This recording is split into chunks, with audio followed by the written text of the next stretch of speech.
The death penalty deters crime more efficiently than life imprisonment. Countries without the death penalty, like Canada and most of Europe, often have lower murder rates than those that retain it, like the US and China. The 2012 National Research Council study found that death penalty deterrence studies are flawed and unreliable. Criminals who commit violent crimes often act impulsively, under duress, or without rational considerations of consequences. Life without parole is a way better solution to deterrence.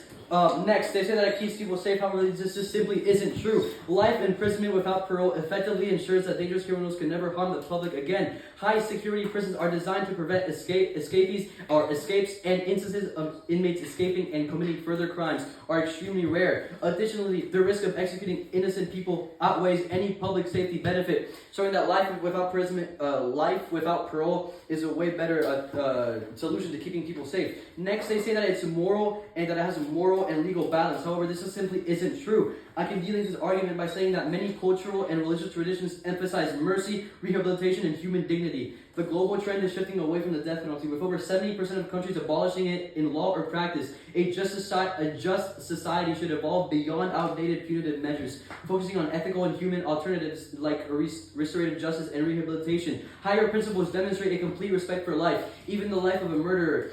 Encouraging our basic motives of revenge, which end in another killing, extends the chain of violence, showing that we need to abolish the death penalty. Next, they see that 60% of adults are in favor, and that it's unjust to not to abolish it. However, their argument is flawed. If 60% of people want the government to pay each one of them $1 million, are we just going to do it? No.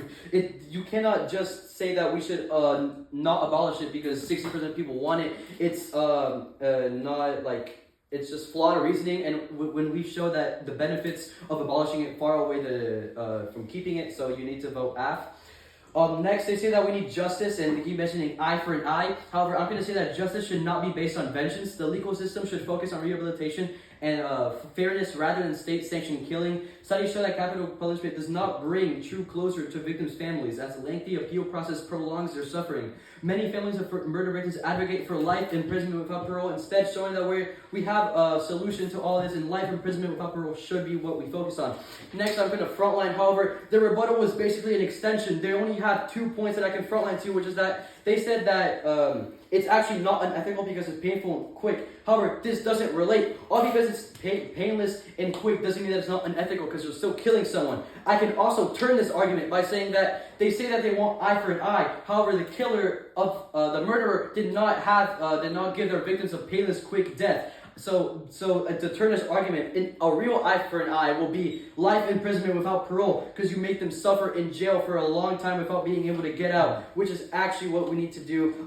Next, they say that it's not ineffective because Venezuela has a higher crime rate and it doesn't have death penalty. However, there are more motives for Venezuela having a higher crime rate. Like, it's in poverty and it's not developed country. We should actually be listening to Canada and most of Europe that are higher developed countries and that don't have death penalty and have lower murder rates, showing that you cannot listen to their argument there. Then they say that it's actually cost effective because it's painless and quick. This doesn't relate. How does painless and quick make it cost effective?